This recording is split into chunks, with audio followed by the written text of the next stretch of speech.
This is the Aftermarket Radio Network. Hey everybody, it's Carm Capriato at Apex 2024 again in the beautiful studio that Apex has appointed for us. We're in a Town Hall Academy, got three fabulous guests. You could probably see them up on the screen there. Don't be afraid. Don't be afraid. It's going to be okay. They're not going to eat your lunch. Hey, let's thank our great sponsors. You know, NAPA Tracks will move your shop into the SMS fast lane with on-site training and 6-day-a-week support and local representation. Find NAPA Tracks on the web at NAPATRACS.com. Auto Fix Auto Shop Coaching. My friend Chris Cotton will help you shift your gears and redefine success. Imagine your business not just meeting, but exceeding every goal. AutoShopCoaching.com. And are you ready to optimize training with today's class? Well, in just 5 minutes daily, boost knowledge, retention, and improve team performance. Start seeing results today. Join your peers at todaysclass.com. I don't know about you, but I have conference voice already, and I've got so much more work to do. Man, is it noisy. Yeah. Good to see you all. Matt Fonslow's here, Riverside Automotive, Red Wing, Minnesota. The Diagnosing the Aftermarket A to Z podcast. Hey, Matt. What's going on? Tanner Brandt's here from Auto Diag Clinic, a NASDAQ liaison. You run their what? The knowledge base on NASDAQ. Cool. Nice. Good for you. Tanner's also a mobile Diag programmer and industry consultant. Been on the show before. Thank you so much for everything you do. Of course. For the podcast and the industry. And Isaac Rodell is here. Auto Rescue Tools and Computers WTI trainer. Yes, sir. You all three brought your wives to Apex. Yeah. I didn't. You didn't? I didn't bring her to Apex. Are you kidding me? I'm sorry. No, not at Apex, but you brought her here to Las Vegas. Yeah. And then she got off the plane and went one direction, and I went the other. And Is that what happened to you guys? Mine actually hung out. Well, she was with us last night. Tracy got to meet her, and she's got to meet some people here that are somewhat connected to her. My wife's in intellectual property, so she got to meet some people that also were in that space while she's been here. So that worked out good for her. Nice. Yeah, I remember meeting her last night. Yep. I haven't met your wife yet, Isaac. Are you kind of keeping her away from all of us? No, she's sitting in a room reading a book. That's her preferred method of Good. And also socialization. And she's trying to answer the calls for the business, right? Yes. We just had that was an offline discussion. And it's amazing when you think about the connectivity that we have in our industry among you, peers, and trainers, and consultants. People need you, they need you. And you go away to a conference or you're teaching somewhere and they're saying, "Where the busy? I need them. You know, I pay for this." Yeah, it's definitely funny. So as big as the industry seems, it's very small, especially in our circle of friends, I guess I would say. If I have a problem, we basically play phone tag with all the same group of people. And then if we're gone, I see it, especially with like remote programming. There's a company right now that a lot of us do remote programming through. And if all of us are at an event, that can kind of come to a standstill because nobody is around to do it. Everybody is at an event together. And I would say that a pretty big portion of those people are at this event. So there's certainly times where that happens. Well, we talk a lot about the shop owners that close, and they bring sometimes half of their people, and they work a half schedule. They close completely for, say, a weekend conference, a Thursday, Friday, Saturday. And you guys have to do that because you're trainers, and you may have 2 or 3 people working with you or for you or on the sidelines, but you're the business. Yeah. And can you put up a shingle weeks before to your client base and say, just to let you know, I'm heading here and I'm going to be dark for a while? Will they accept that? Or do you have a chance to lose somebody and they'll go somewhere else? So all of mine, I send out a mass email to all of mine. I'm in contact with all of them. I send out an email the month prior and then a week prior so they all know. Okay. I still answer their phone calls. I've scheduled, like next week is pretty much all scheduled, but they know that I'm gone. They know that I do this. Some of them are here in attendance. We'll attend training classes while I'm gone. If I give them a heads up of where I'm going, I have like a handful of them that will also come along with. So mine are all pretty good about it. It's very few, unless it's obviously a new client that's calling, and then they can be a little bit upset sometimes because they don't know. But typically they've gotten my phone number from somebody else and it's explained to them the rest of what I do. So even new clients. Same with you, Isaac? Yeah, we've certainly lost a couple shops over the years of doing this. Shops that can't tolerate it. They need a transmission program today. I'm also in an area that's heavily saturated by other mobile people. We have 7 mobile businesses in the area that I'm at. So there's always someone else that can do the programming unless it's an odd job. And where do you live? Raleigh-Durham area, North Carolina. Yeah. It's a bigger city. Yeah. So there's a lot going on there. There's definitely a lot going on in the Raleigh area. And you live in the country, right, Tanner? Not so. My house is in the country, but I live between Greenville, South Carolina, and Asheville, North Carolina. Wow, He lives on a mountaintop. I do. I saw some pictures. Unbelievable. So I don't know how they got the house to just balance there, but When the hurricane came through, I wasn't sure it was going to stay up there. I was thinking it might end up at the bottom. But yeah, it stayed. Asheville. When you hear Asheville today, you know that was devastating. Yeah, for sure. I was fortunate that I was in Pennsylvania when it went through and then had to come home. Our house and garage is okay. The community around us, the town that I'm in, is okay. We're up on a little knoll, but much of the area around me is pretty devastated. Pretty much all the areas you've seen on the news are within like 10 to 15 miles of me. Some are, as close as like 4 or 5 miles from me. Definitely was a learning experience, I guess I'd say. I've never been through that before, so there was that part of it. Last night you told me a great story about a tool company that stepped up. Yeah, so a handful of tool companies that have stepped up. So ASTA in North Carolina did some fundraising, and they're helping shops get some money to try to help them get back on their feet. And then at the same time, I decided to basically reach out to some of the companies that I do consulting for and let them know what was going on and explain to them that a lot of the shops that flooded lost all the electronic equipment. And a lot of people don't know this, but FEMA only does personal property. So because FEMA only does personal property, the shops have no way to get money currently to get back on their feet other than like an SBA loan, bank loan. So we decided to help the shops get a group of equipment suppliers together. And basically I'm going to shops, getting their lists of equipment needs together. We told them go ahead and clean up hand tools, clean up toolboxes, anything like mechanical that they can clean up, do that. And we'll try to replace their electronics. So far, as of right now, Power Probe, Chlor Automotive, Autel, Sunex, Horizon Tool or Calvan Tool, and AES Wave has helped us get some supplies to. The first shop I just delivered everything on Friday. And then Mac Tools on their own through one of their franchisees. I guess I was told this story secondhand, but one of their franchisees reached out to Mac and let them know what was going on and explained the same thing that I did, that it's mostly electronic tools, like cordless tools, stuff like that they lost. So they sent out a whole bunch of cordless impacts and kits like that to one of their franchises, and then they distributed throughout the Asheville area. So they helped too. And they gave them away. Yeah, so everybody that has helped me so far, the shop that I delivered to Friday, we pretty much brought back from the brink of extinction. They had about 10, 12 foot of water in their shop. The skiing tools were all basically covered in mud. You could barely see them in the toolboxes. And they had nothing left. They at least wanted to reopen, so we got them everything they needed to be able to reopen the doors. There's certainly some shops that lost everything, building included. Those guys don't really know what they're going to do yet. Yeah. Hopeful that they will figure it out, but we're trying to get the shops that have something left back on their feet. It was phenomenal to see what happened at ASTA, and I was there, and I was actually teaching a class. And as the hurricane was coming through, one of the members of the class got a text. One of his employees' home was totally devastated, lost. It was a really touching moment to have to share that with everyone, and he did. We all couldn't quite fathom that this hurricane was doing this kind of damage. By the night of the dinner, I don't know if you were at the dinner for ASTA on that last Saturday night, and Tracy, you were there, and you were there, Isaac?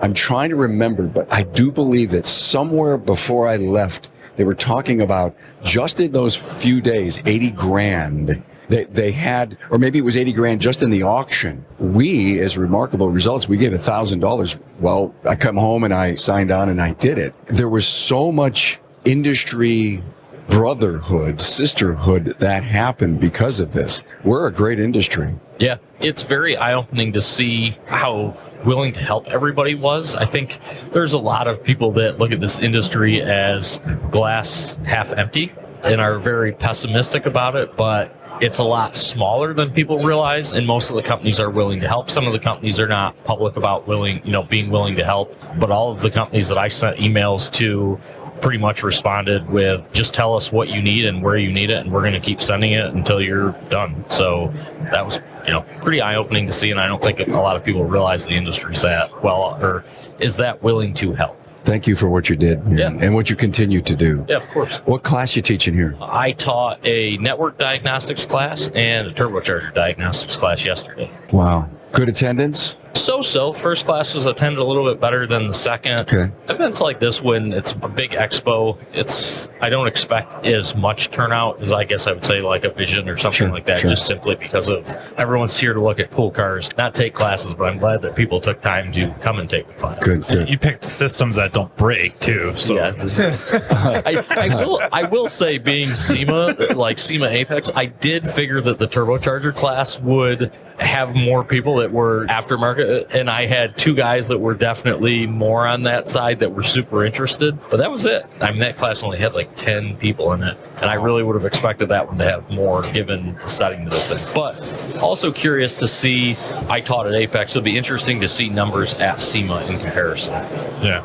I have to say that turbocharger class is absolutely fantastic. After taking that class, when you initially wrote it, I figured out all of the misdiagnosed turbos that I've ever done. I appreciate that. That's Which really was funny. two. Three. It was three. Nice. It was three turbos in the 15 years. But I knew instantly when Tanner went over that portion of the course, I was like, oh, well, now that car makes so much more sense to me. And it was cars that I misdiagnosed early in my career, but it was fantastic insight because there's so much information in that turbo class. It's really sad to hear that it was underattended because it's a phenomenal course. Yeah.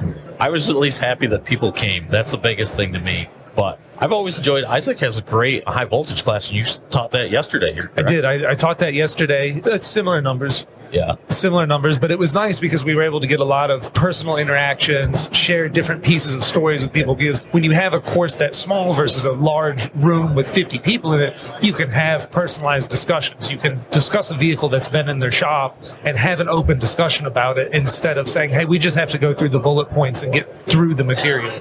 So there are some advantages to the smaller class. As instructors and course developers, are you living your superpower? Do you love what you do? Absolutely. Yeah, for sure.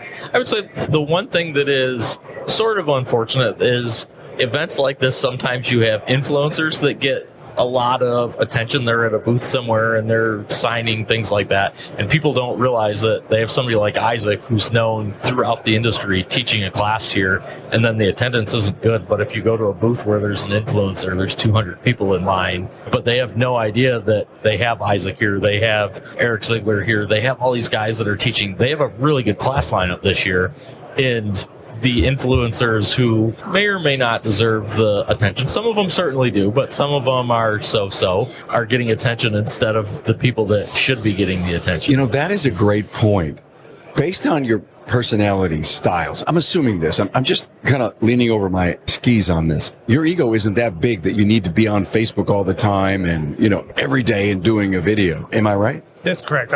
That's why he's an influencer, but he's not an influencer. Exactly. He's not that over-the-top influencer that people are going to want to come and get in line to get a selfie with you. I hope not. You have a lot of people that know their stuff who interact with Isaac, either starting out second hand, third hand, and then they get a chance to talk to him and maybe even run a question by him or an idea.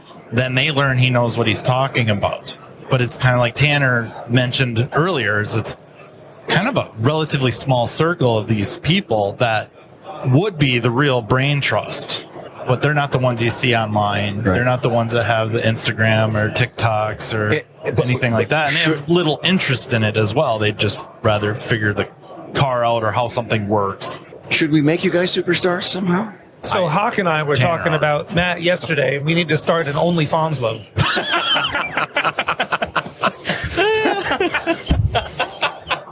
It set a record for the lowest numbers, but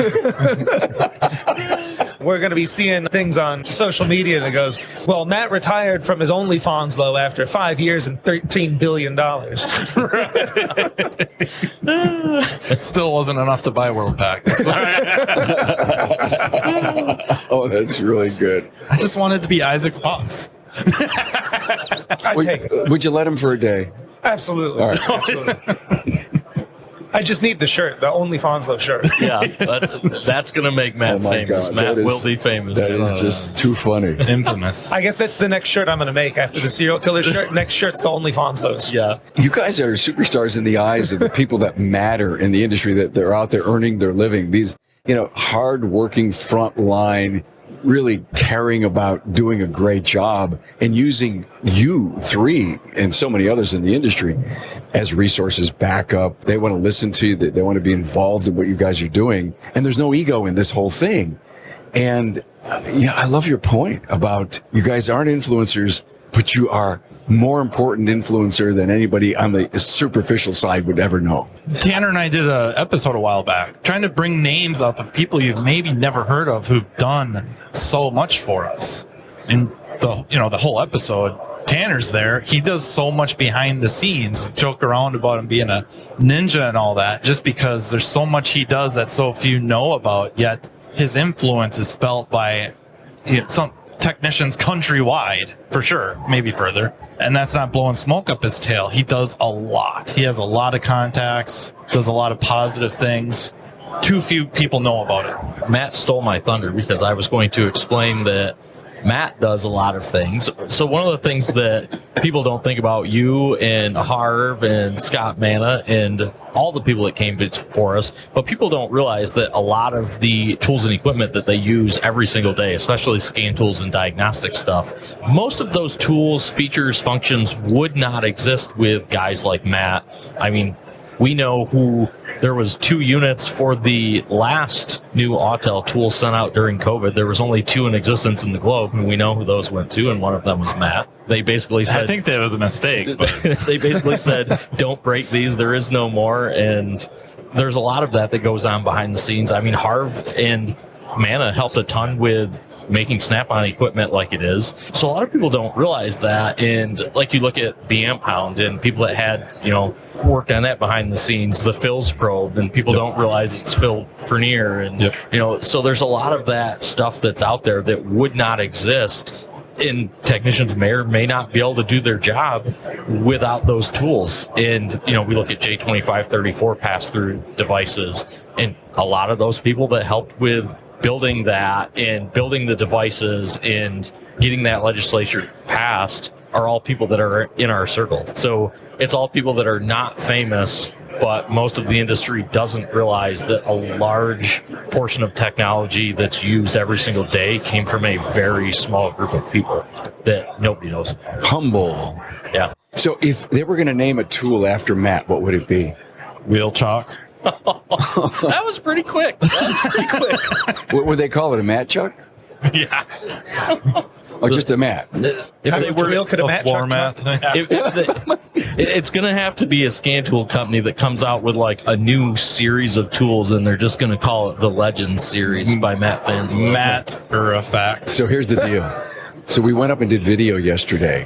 Where do we go? We go to the Autel booth. Yeah. He walks in there like he's the chairman. Yeah, exactly. Right? And they all come up to him, and they gave us full carte blanche to show this brand new, just announced tool and allowed Matt to play with it. Yeah. And we got it on video, and he was pretty damn excited. And what he was excited about was they listened to us. They did some of the stuff that when you send up a trouble code or you say, I wish you could or it would do this, he says, they're listening to us. And to hear someone saying, I love this tool because I feel like I'm inside of it a little bit. Yeah. Because they listened. Yeah. And the reason they love it may have been something that Matt came up with or that Matt helped with or that one of our other friends helped with, and they may not know that. It's also interesting to see, like, with a new tool, the amount of us that may have a new tool that are helping with development nobody realizes. I had a shop come up to me last week, a race shop, really good race shop, pretty cool. They had just set a record over at Pikes Peak, so really cool organization. And they were taking pictures of a charger that I had in my vehicle, and they're like, oh, we need one of these that charges lithium batteries. And they went online to order it, and I had to quick go, hey, hold on, don't order that. And they're like, what do you mean? I go, look at the menu on what I have in my truck versus the menu on the one you're about to order. And they go, oh crap, it's different. And they go, well, how do we get that one? And I go, I can't tell you about it right now. That's it's in development. I'll have to kill you. I can't tell you. Yeah, it's in development. However, it is coming out soon. I can't talk about the company stuff, but they didn't realize, that it's a tool that's in development and we've been working on with the company. So a lot of that goes on, and then they went, oh, well, it's right here. And all of a sudden he looks at the picture and goes, hey, that's sitting on a beta cart. That looks just like yours. I go, yeah, I took that picture. It's one from me. So this charger that's in the NAPA catalog, the pictures that are in there are from me. And so there's a lot of that goes on, though, with, like, I'm a very, very small cog in the wheel. Matt has done so much more of it than me, and Harvey and Scott Mann and stuff. But people don't realize that that's where a lot of that stuff comes from. And that's how all of those tools, make it to production, is somebody had to help with it. And many times it may be somebody and you don't even realize. This charger I brought up is because it is the same color as the old one. So we painted it that way so nobody would realize that it was, not a production unit. So nobody knows that it's in, being tested. Nobody knows that our group of friends is helping with this and, helping with tools that they're going to use, down the road. Tanner just described the power that you have as influencers in the industry, and no one knows. Exactly. Yeah, we aren't a talking head out there. Matt is. Everyone knows who Matt is. You saw that when you walked in the Autel booth, and they just gave him, here's the key to the house. Because I hadn't showered, and they're just parting the ways. It's Matt. Get out of the way. Matt says, can we do a video on this tool? I was listening to the instructions he was getting. Yeah. Matt, you can do all this stuff, but. Yeah. And like last time, you can't take it away. Oh, that's funny. Yesterday, I walked out of the Autel booth with a tool for class. Did you? And when I walked up there this morning, I just unzipped my backpack and set the tool back down, and all the guys were just kind of looking at me. And I was like, I had permission from one person, but I did. I pulled a Fonslow, and I stole a tool from the booth and brought it back the next day. They tell you they keep track of the serial number so you can't register it. Lies. Yeah, exactly. Well, and then they looked at me and they were like, well, if you didn't bring it back, we were just going to charge your distribution account anyway. So yeah. I do have tools that I have to, every time I renew, I have to call because the email is a beta email that doesn't belong to me. So I can't renew it on my own. That's a funny story. The honest thief is walking in. His conscience got the best of him. I'm honestly going to steal this from you. Yeah. Oh, I love it. I love it. Let's face it, your shop management system is the single most important tool in your shop, period. NAPA Trax was built from the ground up to make your business more profitable and efficient. We provide an extensive set of tools to increase and track profitability in real time.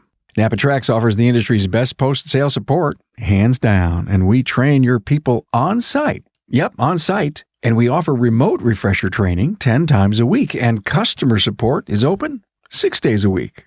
Give us a call, visit the website, or join our Facebook community today to learn more. We'll prove to you that Trax is the single best shop management system in the business. NAPA Trax is always customized and tailored for you, whether you're a one-man shop or a large multi-bay or multi-location company. After all, it's your shop, so it's your choice. Visit us on the web at NAPATRAX, that's NAPATRACS.com. In the world of auto repair, every shop has its unique rhythm and challenges. At AutoFix Auto Shop Coaching, they understand that one size does not fit all. That's why we offer personalized business coaching, tailoring our advice to meet your shop's specific needs. Transform your operations with strategies and tools to streamline your workflow, reduce waste, and skyrocket productivity. And when it comes to the numbers, we've got you covered. Our financial management guidance helps you master your finances from cash flow to profit margins, ensuring your revenue grows stronger. Every day, AutoFix Auto Shop Coaching, empowering your shop to achieve more. Visit us at autoshopcoaching.com. Transform your team with today's class, where automotive training is easy, quick, and fun. Just 5 minutes a day on our app can eliminate hours of looking up forgotten information later. It's perfect for technicians, advisors, and managers alike. Keep critical knowledge fresh and top of mind, ensuring your team operates at peak efficiency. Today's class is impactful, accessible from anywhere, and a bit of fun too, and we're not talking about after-hours pizza either. For training that gets results, turn to todaysclass.com. What are you seeing from the members in your class? Are you seeing eyes glassed over? I mean, I've got Isaac's, they're glazed over like the donuts he puts on waffle irons. Oh my God, yeah. I don't know if anybody knows this, but Isaac is the king of Krispy Kreme. the Krispy Kreme waffle King. donuts. the Krispy King. Krispy Kreme thing. And it Say all- that 5 times fast. It all started, I mean, you've been doing this for a long, long time. And I think it was 3 years ago when, was it your first trip, Tracy? Yeah. Second trip at Asta. And we decided to actually film this going on inside of the studio room that we were in. And I got to tell you, she approached this thing as if she was Barbara Walters, you know, straight and asking these really Matt Fonso style questions. You gotta pause so people can Google Barbara Walters. All right. Maybe Fine, Connie Chung. You're right. there's a possibility that we've been doing the training thing wrong, and maybe that we should just be doing waffle donuts before every single class. Oh my That God, might be what an idea. There's the draw. There. Well, you know, there Why was come to learn? Come to eat. Exactly. Well, there was the one year they brought me, after we did it that first year, they did bring me donuts into the classroom, and I made Krispy Kreme waffle donuts while teaching. No. Yeah. How long ago was that? That was 2 years ago. Okay. All right. Yeah, it was post-COVID, so yeah, 2 years ago. But yeah, I was making them during the class, and I was just waffle ironing donuts and handing them out to every student in the class. They brought me a couple So we didn't boxes. know, but Isaac's superpower is multitasking. Yeah. Oh yeah. I have turned ADD into a superpower. Yeah, I 100%. I thought it was just you only needed like a couple hours of sleep like the fly, but this is next level. All If right. you not talk to him on the phone, he'll have like 4 conversations going on at the same time. He's the king of multitasking. Let me just say, I'm reading a book on focus. Multitasking came up in this first 80 pages of the book. They say, doesn't exist, by the way, just to let you know. I tend to agree. I would agree with that. My brain just does fire here, fire there. It's on and then go off. It's back on and to off. here. You cannot overlap them. Let's go back to the Krispy Kremers. Everybody's probably, maybe that doesn't know you. You've never seen the shows that we've done on this. I mean, I'm sitting there with my mouth, first of all, drooling because I really want to taste this thing, but saying, where did this guy come up with that? Or is that... He thought it was a bagel. But did you invent this, or was it? I did not invent Is it this. done in like speakeasies in the South? Yes. Yes. Pause while everyone Googles what a speakeasy is. There's actually even a bar in Chapel Hill called Speakeasy. Really? Is it behind like a front or? It is. It's behind a coffee shop.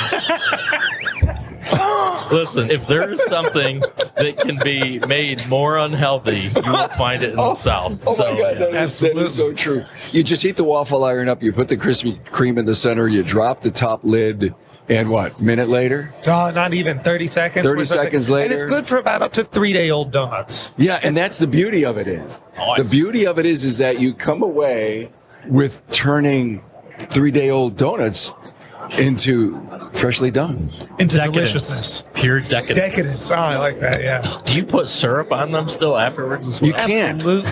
Oh, you Absolutely. really? Oh, I love, yeah. I think part of my inspiration came from, you guys remember John Boy and Billy? I don't know if John Boy and Billy still exists. I don't Radio know. show. It was a radio show. John Boy and Billy? John Boy and Billy was a radio show in the 90s. Okay. And they would come to the North Carolina State Fair. And you guys remember when KFC had the sandwich where the chicken was the buns? Yeah. Yep. So they did the John Boy and Billy sandwich where they then sandwiched that inside of Krispy Kreme donuts. Oh. That's what we do in the South. When you heat up that Krispy Kreme, the sugar it almost goes up another level. So I don't understand how you do syrup too. I love maple syrup. We actually have a customer that I used to work on their Sprinter vans. We had the repair shop, and they had a maple farm in Vermont, and we would let them trade us gallons of maple syrup for Sprinter repairs. Okay. I think if you go to Starbucks there, you can get your shot of this and espresso and all that. You can also get a shot of insulin. Yeah. Little known fact about maple syrup. I love maple syrup. Up in New York State, we have great stuff. I don't know if you know As this. good as Vermont. Well, Quebec actually is the largest maker of maple syrup in the world. But I was at a restaurant once, and on the menu was real maple syrup. And I think they charged a couple of bucks. And they would bring a real, I cannot handle Aunt Jemima's and all the other Log cabin. Corn log syrup? cabin. Can't handle Corn syrup. corn Can't syrup. handle. Brown corn syrup. Yeah, because it's not maple syrup. I don't think you have a pancake or a waffle without real maple syrup. And I was at a restaurant a while back, and I watched a guy, 3 tables, go into his pocket, get a little squirt bottle out, and have it on the table. And he brought real maple syrup to this restaurant to put on his pancakes.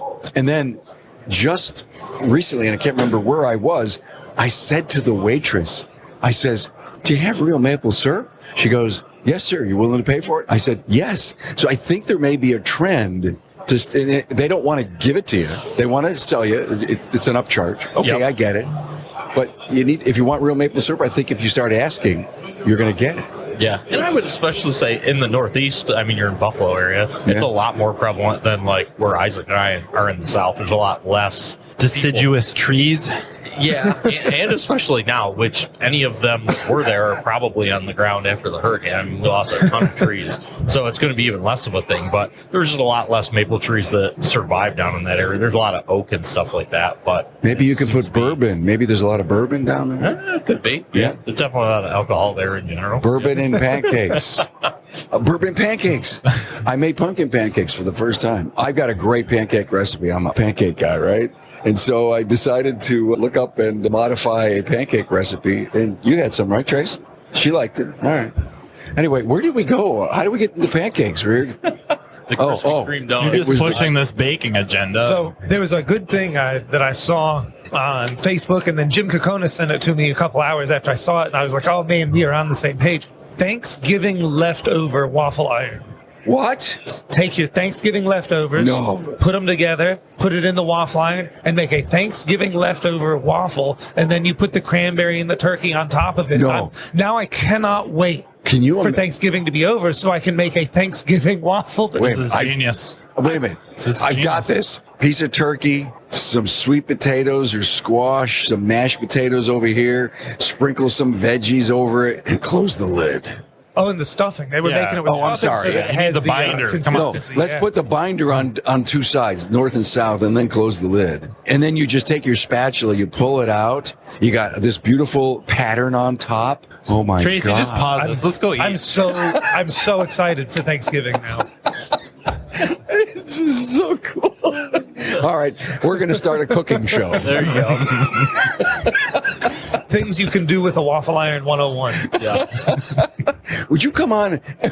Waffle iron and a soldering iron. Yeah, would you come on once a month and give us a new waffle iron idea? No, I'm down. Let's do it. It would be like people searching for a home every week. Come on down. Let's do waffle iron mash. I make a brilliant creme brulee with oxyacetylene torch. So.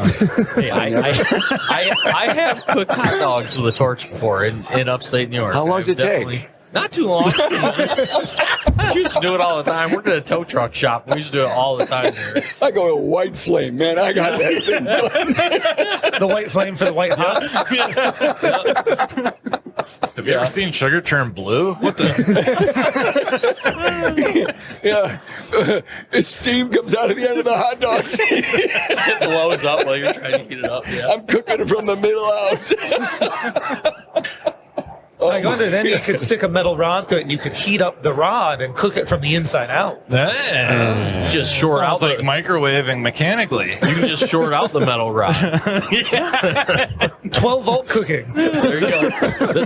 Okay, so a Matt Fanslow tip. EV could be down the road. Oh, man, just wait till I get that Nissan Leaf battery, but it won't last long enough to cook more than 6-pack of hot dogs. Matt Fanslow is the one that is infamous for using a thermal imager for checking heated electric circuits. That's true. He's going to be the first one to cook a hot dog by heating up an electric circuit. As if we scroll through the FLIR pictures on my phone, I'm pretty sure I was checking food with the FLIR. That was one of my good uses. I was like, oh, yeah, let's check this food out. How did we get here? I took an airplane. No, in this discussion. I loved it. So what's next for the industry? I mean, the big movement of, the way we're hitting education so hard, and we're seeing the same people in the class. How do we get new faces, guys? This is an event where we really have an opportunity to get more faces. I mean, you look at the amount of shop owners that are at SEMA wandering around. It'd be great to get some of them to get more involved in training. They all come to SEMA because it's cool and it's sexy, and they get to see all the aftermarket stuff. But I mean, there's significantly more people attending that than there are coming to Vision. So somehow we have to get the people that are coming to see that stuff to also come and sit through some training classes. Yeah. That's where we lean on those influencers. Yeah. And maybe I have to hire somebody that's better looking than me to teach the class. I mean, that's also part of SEMA. There's certainly a lot of better looking people over there at the booths than me. So that's part of it too. But yeah. Oh, please. They're photoshopped. We're going to get Tanner a Chippendales like spandex suit to wear. They just have permanent filters on. Yeah. So how do we make education sexy? I know my tractor's sexy, by the way, but how do we make It's maybe not the training itself, but even regionally, you just do the math on a lot of these events, even the biggest events. You take the attendance numbers and just figure out by region the percent of techs that are really there. It's minuscule. I bet it's fractions of a percent. Yeah, mere fractions. And then Apex is a prime candidate for kind of a more Western region. So how do we drive the numbers up? How do you get the word out to come here? And then why? And training's going to be a part of it, but it's got to be more. There's got to be a bunch of us attendees working like other training events that started out small and grew, getting word out, talking about our experience here, how good it was, how great it was, who we met, what classes we took, hopefully driving more and more interest to keep attending, and the numbers should go up. Hopefully will go up. I think he's right to a certain point. This can be a very critical Western region technician event. It is national as far as the draw SEMA has, but I've always said this about Apex. If you earn your living, the money comes in your wallet because you work in the service aftermarket, then Apex is for you. Look at the equipment you can play with. Look at the people that are inventing. You're going to go into the Autel booth and they're going to say, come over here, let me show you this new thing that's coming out in a couple of weeks. Yeah. And they're going to, well, why is this new and different? And they're going to tell you, and you're going to blow your mind. You see, you feel, you touch, you learn. And to your point about this being, it can be the Westerns region most important show. The people not coming to Apex aren't the ones going like, well, I'm going to go to Vision, I'm going to go to ASTA, I'm going to go to ATE. Yeah. They're just not going anywhere. So they've never been to a trade show. And I don't know that there's really many trade shows like the Apex trade show, just in sheer volume. And then we do have spillover to SEMA. We have to accept that's happened and hopefully reel them back over to Apex. But they don't understand what it's like to go to a trade show like this, an expo, and be able to put their hands on the latest and greatest, or see something they've never seen before, or with the equipment they already have, to be able to speak not only to a company representative face to face that knows the tool. They could be sitting next to or standing next to Isaac Rodell, Tanner Brandt, who has used that tool, knows it intimately well, more in a real world sense than the representative from the company. And they can go, oh, yeah, here, let me show you this, or let me show you this trick. Or, yes, it can absolutely do that. Or, no, it can't do that, and honestly, nobody does, or nobody does it well. This is stuff you're not getting online. This is not stuff you're getting by not going to these training expo or training events and trade shows. You just can't do that. So they have to be sold on the idea of the value of going here, interacting with the equipment, interacting with people, and then boom, naturally networking occurs. And you just can't hit that word enough. It's going to be synonymous with communication. Probably start annoying people with it. But network. That's how you keep rising through the ranks or hierarchy of skills and talent and capability. I love what he said. Let's break it down. As an example, you three were up on a stage and you were speaking to, demonstrating a new tool that was, whatever you were doing on the scan tool would be up on a big screen. Someone would be asking you questions about, you've had a chance for weeks to either play with the tool, use it in the field. Now you're coming back. Is the in-depth, brand new discussion amongst peers, trainers, technology specialists in the field that have said, here's why you should buy this tool. Now, it's not like you're going to sell it for the tool company, but if I was in the audience watching you three talk about this latest and greatest, I could cut down on all the research that I may have to do on Google and talk to other peers. It's like, wow, It was Tanner who literally lit my brain up as to why he values that. That was always my struggle. I got to buy that tool. So instead of walking into a booth and having sales pitch, have these disinterested third parties, good or bad. The company has to accept whatever you're on stage doing, and it could be edgy.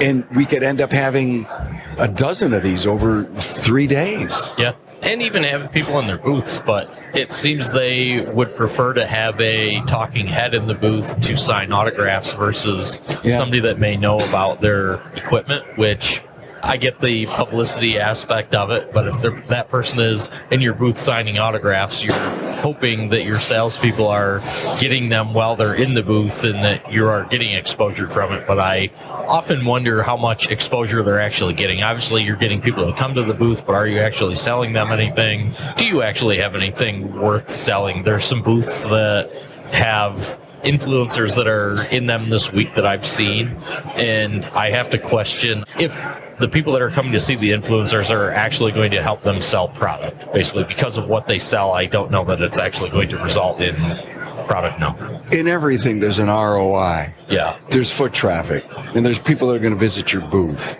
And if I'm going to spend X amount of dollars, how many people came into my booth? How many people came to see my influencer? And I guess you rub a lucky horseshoe and say, hopefully I'm going to sell some of this stuff because of all of this. Yeah. Well, and the other part of that may just be brand awareness. Correct. What if it's not a strong brand, so they hire an influencer or someone that people want to line up and see just so that their pictures are in front of them and they get their brand name out there? That's exactly. I think brand awareness is probably a big part of that because there's a lot of things here, just even with us working in this industry, there's hundreds of companies here that I've never heard of. Yeah. You know, you go over to the China Auto part in the pavilion now or in Caesars Forum and you go through the China Auto, we've never heard of any of these companies. No. May not even be able to pronounce their name, but they make one component of that car. They may make the race for that bearing. They may make the whole bearing. They may make the hubs that are white labeled by another large company, and we just don't know that. Yeah. And so they hire an influencer to get that brand awareness and say, well, this is what we're doing as a company. Yeah, 100%. Exactly. And then there's probably some underrated products and overrated products. Yeah. It's probably like overly optimistic, but a lot of times the new car dealership theory is supposed to be it's the salespeople that sell you the first car. It's the service department that sells you the next one and the next one and the next one and the next one. And I don't mean that so much that you buy whatever piece of equipment and it breaks and they fix it and they stand behind it and all that. I hope they do. But on top of that is, if I am at a show like this and I am at a booth with blah, blah, blah scan tool, and I'm asking somebody about some test because I just got out of Tanner Brandt's turbo class and he's looking at some data a certain way and I don't think this tool will do it, so I'm standing there with a representative. They may or may not be able to answer that question because it's not their world. But Isaac Rodell just so happens to be standing there, or many, many others, who leans over and says, oh yeah, that'll do that. Let me show you quick. And that is going to go back to the shop and it's like, this tool's great. I feel better about this tool. And now when it's time to get another one and another one, they're buying that tool rather than just going for this short, initial sale and focusing on that, focusing on the third and the fourth and the fifth. Yeah. So one of the things that shops always ask me is like, what equipment do I carry? And a lot of times you get to say all of them though. Well, to an extent, some of us don't get to say all of them. There's certain ones that I don't carry though, and they're always like, well, everyone has one of those. Why don't you? And I go, I just don't have a use for it. Yeah. So it is interesting. People can find out what you use and how you use it, and it may open their eyes to other options that are out there, and then also make them question the tools that they have currently bought that nobody is using to do the rest of the work. 100%. Okay, got a question. How do each of you stay current? I call Isaac. I hang out with Matt. Yeah, okay. And I guess my point is that your trainers and consultants in the industry, your leaders, your quiet influencers, if you will, but still in all, you have to stay on the cutting edge if you're going to be out training. So are you taking each other's classes? Are you going and learning from each other and then saying, and you're learning one new little thing, you're bringing that back? you're putting it into your content, you're climbing the ladder of success, your stuff gets better and better. Is that how it works? Well, absolutely. And I think all of us have an advantage of being diag guys. As Tanner and I both run mobile businesses, we get to see interesting things that we would not see in a production shop just because of the nature of our businesses. Right. I've recently been doing work for Avis rental cars, and Avis won't wait for the dealer. So I'm now working on 23, 24, and 25 model year vehicles again. I wouldn't have that opportunity if I was not in the business space that I'm in. I got to diagnose a Dodge Ram 1500 that had 1,200 miles on it right before we came here. That vehicle's still under warranty. What was wrong with it? Spread terminals at 2 different spots on the same wire. Brutal. What? It's great. 1,500 miles? 1,200, yeah, 1,200 Wait a minute, miles. 1,200 miles, a 2024 Ram 1500. So wait a minute, that was an OE. It didn't come out right. It did not come out right. It was a intake air temperature sensor. For us in the aftermarket, luckily we now have access to star cases from Chrysler. If we did not have access to those star cases, this would have been a little bit harder to diagnose. But the intake air temperature sensor had a circuit high code. So, okay, great. Something's not working. We know that there's an open in the wire somewhere, or the sensor's not working. Avis had replaced the intake air temperature sensor twice, and it still had the circuit high code. But it was somewhat intermittent. So I went out there, and what I had on me was a pair of tweezers, and I went and I just shorted the circuit, and it went circuit high, circuit low. And I went, great, okay, cool. Then I took the connector apart, and I went, it looks like somebody had jammed a screwdriver in there. They had not. That was how it came from the factory. So I go, okay, great. Give me the pigtail. Pigtail was available same day from a generic parts store. I got a pigtail, installed the pigtail, went to go, plug it in, go take it on a test drive, and now I have circuit high again. And so I'm sitting there and I'm questioning myself, and I'm going, how could I not diagnose a 2-wire circuit? Should I go back and change oil on lawnmowers? I'm questioning my sanity at this point. And then I go and I get a voltmeter instead of my tweezers, and I have no voltage at the air intake temperature sensor. So I go back into service information, look the code up again, and there's a second star case for another spread terminal at a main connector for the ECU. Go take that connector apart. They didn't want to replace that connector. They didn't want to wait on that because that wasn't readily available. So I just took a screwdriver, pushed the terminals back together some, plugged it in, and everything works. But I'm sitting there and I'm questioning my sanity. How can I have 2 spread terminals on the same wire on both ends of it? But those are the types of things that we're going to see, and I would not have the opportunity to work on a vehicle with 1,200 miles if I wasn't a mobile guy or I wasn't a foreman at a dealership. Right. Yeah. And one of the things that Isaac just brought up that I want to bring kind of full circle is he was just talking about star cases. So star cases are a internal bulletin for Chrysler, similar to a TSB. However, Chrysler has technical service bulletins, and they have star cases. And star cases, for many years, were only available to their dealer network and were not available at all to the aftermarket, and we couldn't see them. Even if you paid for a factory subscription to Tech Authority, you still could not see star cases.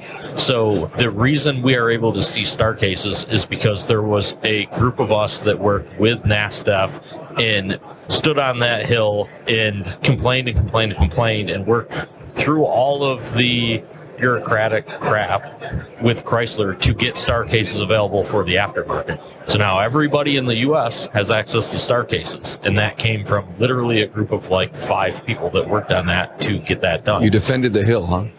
Yes. And NASTF is such a great liaison to the OEs. Yeah, yep. And without that, I mean, those never would have been available to us. In the very beginning, Chrysler tried to basically say that those didn't exist, and we said, no, many of us have worked at the dealer prior, and we know that they exist. So, yeah. But yeah, so that's just another good example of what some of the people in the aftermarket have done that goes unnoticed, and people, may go on service information now and see that star case and not think anything about it and not realize that somebody they know may have had a lot to do with getting that or getting them access to that information. It goes back to RTFM, right? I mean, basically. That's a myth. As far as... Wait, y'all can read? Yeah, sometimes. Text to voice. It's like storyteller.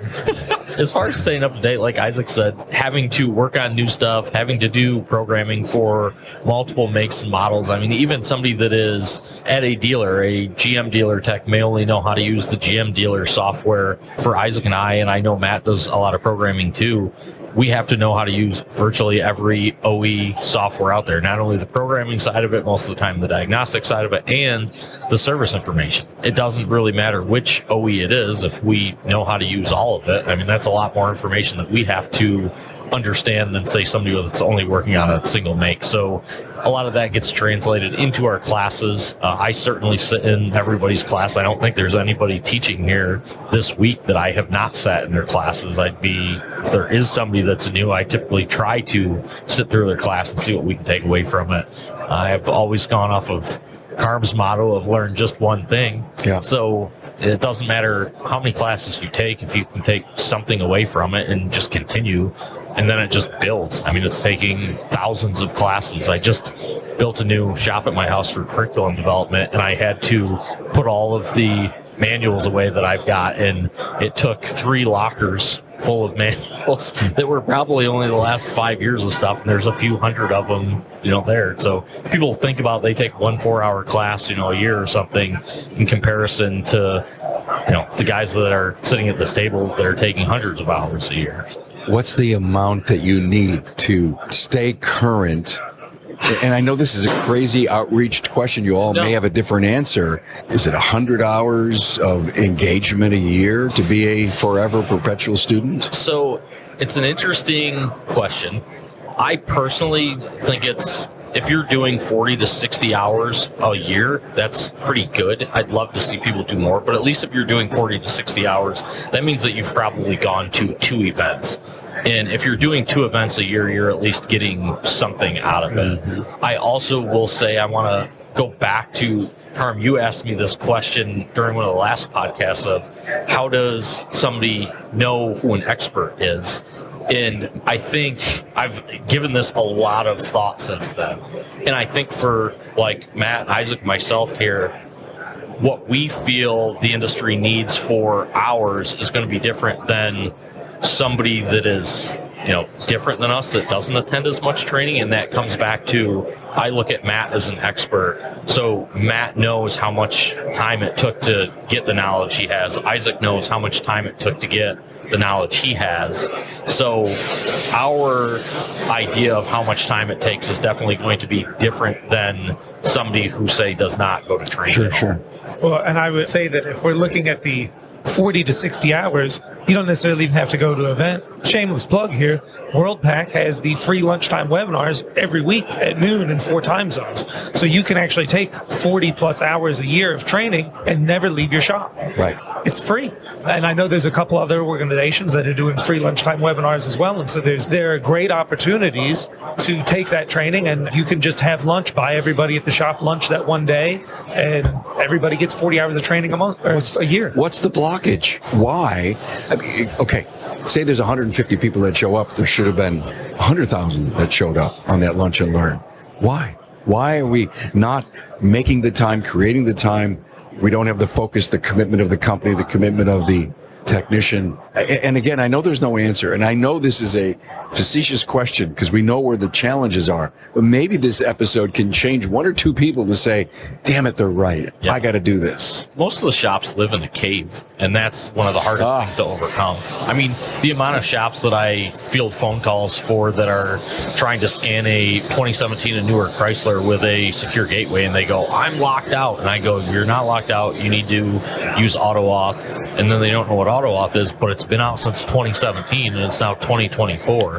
And that was public knowledge. It's been in magazines. There's been videos about it. There's multiple YouTube videos about it, and yet they still don't know because they just show up to work on the cars, and then they go home. They don't do anything other than that, and that's how they end up in a cave. They're not challenging themselves? No. Or they're not doing the kind of work that they would have understood what AutoAuth was years ago. Correct. It begs the question, how many scan tools are sitting in cabinets that have not ever been opened or used? A lot. Matt knows how many Snap-on scan tools are out there with every lead that's never been unwrapped. Beautiful brand new scope leads. Yep. And a really decent scope.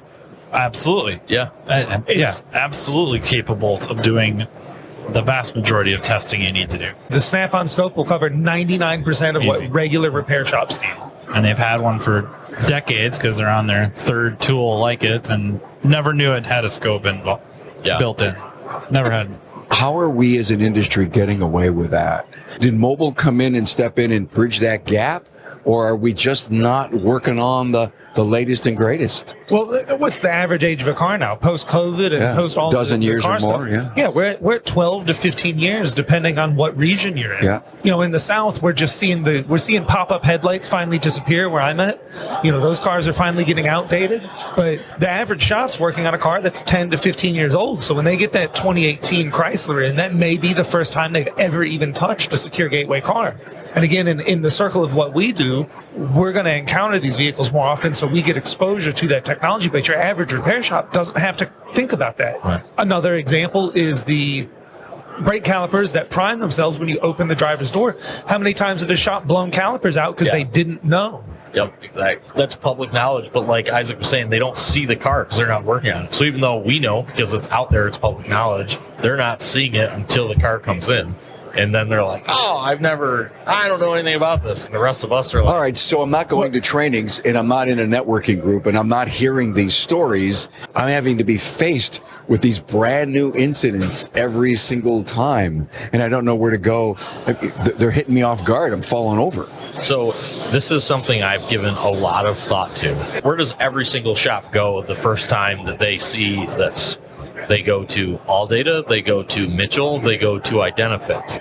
None of those companies. You left out Google. Yeah, I was just going to say Google. But with Google, obviously, they're never going to find the Visions, the Apex. But certainly if AllData, Mitchell, and Identifix were putting ads on their parts websites, every single shop in America is using some type of repair information. And that's where we've been missing the boat. Somebody's going to take this free advice that I just gave and make a bunch of money off it, but that's where you really need to be advertising through is the service information sources to get people to come out to these events. I just find these questions far more complex than we're allowing for.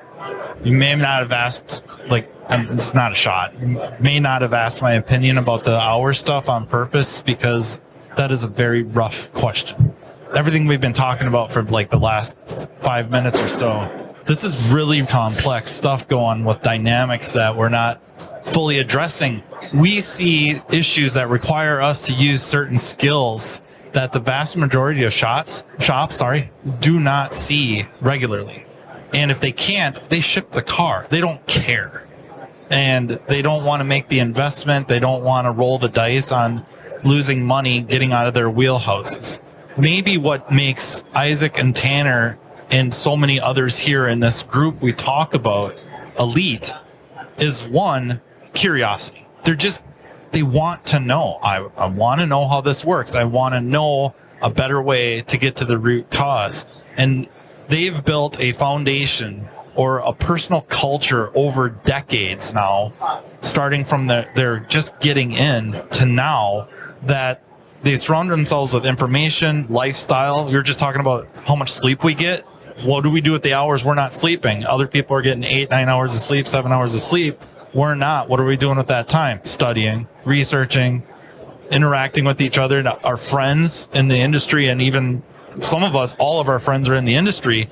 We've surrounded ourselves with really knowledgeable people that we can bounce ideas off of. We might not even be talking about specific cars. We're just talking about a tool, a system, a theory. What do you think about EGR and EGR gases under these type of situations? Those are conversations we have at 4 a.m. in a freaking hotel lobby. 4 a.m. in the hotel lobby, there's 6 of us over here talking about EGR. There's dozens and dozens over at the bar talking about football and whatever. So I don't know how you answer the question of how many hours or how do you work your way up to a certain skill set or knowledge level, because people learn differently. Tanner goes to a class. We'll just say he goes to Isaac's EV class. Tanner retains the vast majority of that information for months, if not years, and has a chance to apply it. I go to the same class. I'm sitting next to Tanner. I'm paying attention this time. I come away with a fraction of it and I forget it 2 months from now. And I don't see an EV for a year. That's a hurdle. Yeah. That is a big hurdle that affects this hour number. Yeah, but it also goes to show you the repetitive nature of going to training. Yes, exactly. Yes. Yeah. I wrote down personal commitment because everything I heard from him, you said it perfectly.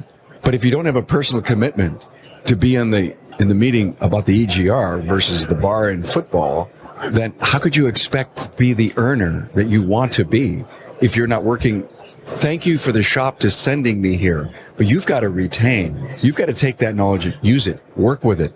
You have to go back and teach it because when you teach, you learn. You guys know that, right? Yeah. So the personal commitment, it's almost like, wow, we can almost develop an integration plan of how to improve your personal commitment to doing this job. Yeah. And sometimes I think it's a lot of people want that 8 to 5 and they're not willing to have the commitment. You know, when they're at home and they're not at a trade show, they're still only 8 to 5. Much of my younger years, I don't know if, I'm sure Matt knows this and Harv before he passed away, but much of my younger years, my after 8 to 5 was on IATN chat, which is how Matt and I met, and I would have been like 16, 17 years old. Central New York. Harvey used to be on there so late and he was so tired, he'd have to cover one of his eyes because he was seeing double. So he would cover one of his eyes so that he could keep reading and interacting. Yeah. One of the guys used to always eat ice cream at night. You know, you're talking about your legacies of how you got where you are. Those are great stories. Yeah. But it comes down to at any rate of that was midnight, 1, 2 in the morning, and it's been that way for many years. Like I said, that was when I was 16, 17. I'm 34 now, turned 35 this year. So that was how I got my start. And arguably, too, I would say that they were all nice enough to take me in. Harvey used to beat me up quite a bit, and I 100% deserved it. Yeah, but that's an important point, Tanner. He beat you up because he loved you. Yes, 100%. Yeah. Well, and are you committed? Right. You know, how much does this mean to you? And do you value what he's telling you? When he gives you this information that he earned, whatever it was, monetary, time, effort, all that, if he now gives this to you, do you value that? And he beats you up, he pokes and prods you a little bit, you stick with it like Tanner did. Now he knows what kind of cat he's dealing with, and it opens up the floodgates. Yeah. And you don't have to necessarily have your sights to be a trainer or a consultant in the industry. You just want to be the best. Yeah, I was just a technician at the time. I was working in a shop. I didn't know. And you just, anything. basically you just cared to be the best. Give me a challenge. You know, I go back to something you said earlier, Isaac, about that cable on this RAM, this 2024 RAM. You wouldn't do a case study on that. Would you type it up just as is in the back of your mind and your notes are there in case you ever run across it again? I'm kind of the opposite of Tanner there. I am terrible about documentation. I'll remember it forever. I could recall just about every car I've probably ever worked on. Damn you. But I am terrible about documenting it. But the nice part is it was a star case. Somebody already documented it for. Okay. But I did, because there was both issues on that, I did upload pictures and send them back to Chrysler and confirm that both star cases applied to this vehicle. Wow. Yeah. Isaac has a photographic memory. I was about ready to. So does Matt, by the way. So he says he doesn't document it. It's documented in his brain. He will remember forever. Damn. I can remember just about everything. And when we had the repair shop, I'm terrible about remembering people's names. But their profile picture on my phone was their VIN number. What? So that way, if they called and they needed something, I would go, okay, great. And then I could look up their vehicle by that, and I have everyone saved with what their car was. My wife goes and she'll ask me about somebody, and I go, well, what kind of car did they have? And then, okay, great. Tanner does a great job of documentation. I do very poor documentation. Well, you don't need it if you have the brain that stores everything you see. Well, now that I don't have employees that work for me, it's less problematic. If you had a team of employees and you needed a knowledge base, Keith Perkins has a fantastic knowledge base that they keep internally for their team. And it's all the documentation of all their fixes from all the guys that work together there. And I think that's a fantastic approach, and it makes for a good team building experience just in diagnostic approach, because 5 different guys are going to approach the same problem 5 different ways. Yeah. Is photographic memory like Isaac has? Are you born with that, or do you have to learn? Can you learn it? I think you can learn it to a degree on how you store data in your brain, but some people it's just more natural. Yeah, I can't. Yeah. Names are in one ear and out the other. But it doesn't matter. It's just as important to be able to okay, Isaac knows that the information's stored up in his head. Tanner does the same thing. He just knows it's stored somewhere else in a PowerPoint, in a Word document, however he chooses to collect. Yeah. So he knows where it is. And you're going to find that more and more common nowadays, because just the way the culture we're brought up in society for memory is, go ask anybody around here what their parents' phone number is. True. They don't know. They wouldn't be able to dial it. What? Yeah. But they don't dial it. They just scroll, mom. Yeah. That's it. They don't have to memorize anything. So they really don't. They know where to get the information. That's what they remember. But they don't necessarily remember the actual information, because part of it's why. All right. So I'm in the Bay. I'm a technology specialist. I got this challenge that was just brought into the company. I'm on Facebook and I'm scrolling 3.5 hours a day in this stuff. How does a great technology specialist get focused, get back online? Do you have to just say, do yourself a favor when you're jumping into this project? Top left drawer of the cabinet. Put the phone in there. Well, the phone could be a tremendous tool. It could be the tool that they use to get information from. But beep, beep. And so you're constantly, it's that you can't multitask when you're constantly reminded, look here. I mean, not to quote Spider-Man, but with great power comes great responsibility. You can choose how you're going to use this technology. Thank you. You have to make the choice that I need my phone. Facebook isn't fundamentally evil.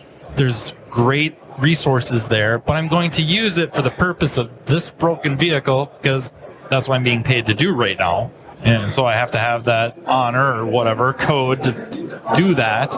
And I'm going to use these resources along with Google Slides or PowerPoint, because not only do I want to store this information for later reference, the company or leadership is also urging me to do so. Yeah. And I think, too, some of it comes down to, is like Carm said, focus. Certain people are able to focus better and get annoyed, I guess I would say, sometimes by technology. My wife tells a story to everybody to try to make me look bad that when we were dating and she was texting me during the day, this is when I had a shop in New York, she was texting me trying to talk to me and basically was like, hey, how's your day and stuff, and I sent her a text message back that said, please leave me alone, I'm working. Well, sometimes ADD can be a superpower in that, yes, it's not so much attention deficit, it's really focus deficit.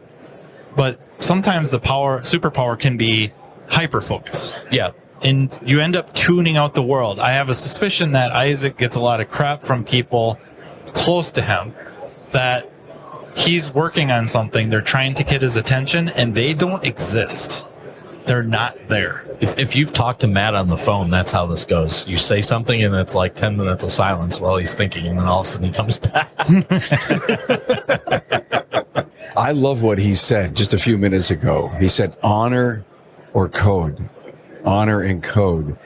And honor to the job, the code that you're going to be the best professional ever can be your superpower if you focus on exactly what it is that you have, the data that you have in front of you, the research that you can do, the knowledge base you can call up, the networking that you developed. I just think that means so much. Yeah. I just do. I'm kind of moved by that. If you're listening and you're working in this industry and you can't quite grab on what honor or code means, stop and think about it.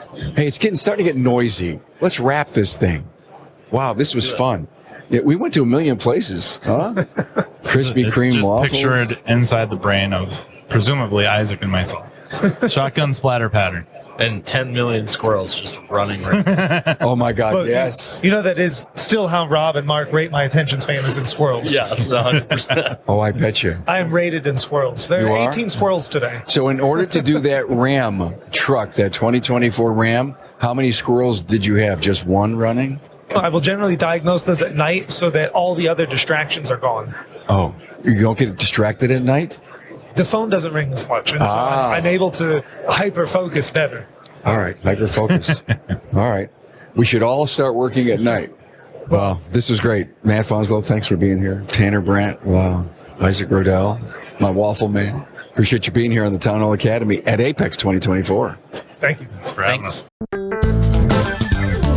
Thanks Thanks for being on board to listen and learn from the premier automotive aftermarket podcast. Until next time,